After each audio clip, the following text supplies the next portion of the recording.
સુરત અને તાપી જિલ્લાના પશુપાલકો માટે ખુશખબર।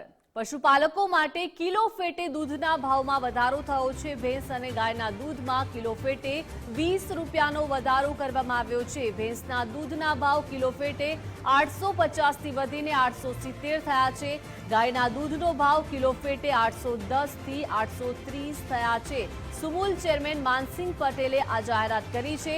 સુરત અને તાપી જિલ્લાના પશુપાલકોને આનાથી ફાયદો થશે।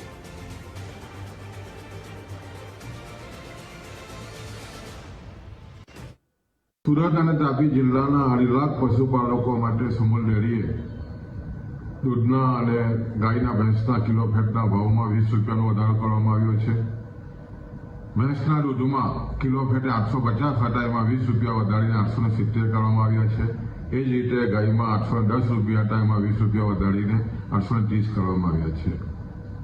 આદરણીય પ્રમુખ શ્રી માનસિંહભાઈ પટેલના નેતૃત્વમાં કરકસર વહીવટને કારણે આ શક્ય બન્યું છે અને ખાસ કરીને સહકારની સમૃદ્ધિના સૂત્ર સાથે પશુપાલકોનું આર્થિક મજબૂત થાય એ દિશાના પ્રયત્ન સમૂલ કરતી આવેલી છે અને આના અનુસંધાનમાં આ 20 રૂપિયા વધવાને કારણે વાર્ષિક લગભગ 70 કરોડથી પણ વધારાની આમદની આ પશુપાલકોને મળવાની છે અને ખાસ કરીને 2.5 લાખ પશુપાલકોમાં આ જે ભાવ વધારો થયો છે એને કારણે જે રીતે ઘાસચારાના ભાવ વધ્યા છે અને એના કારણે ખૂબ જ મોટો ફાયદો આ પશુપાલકોને થવાનો છે। પશુપાલકોમાં ખુશી છે।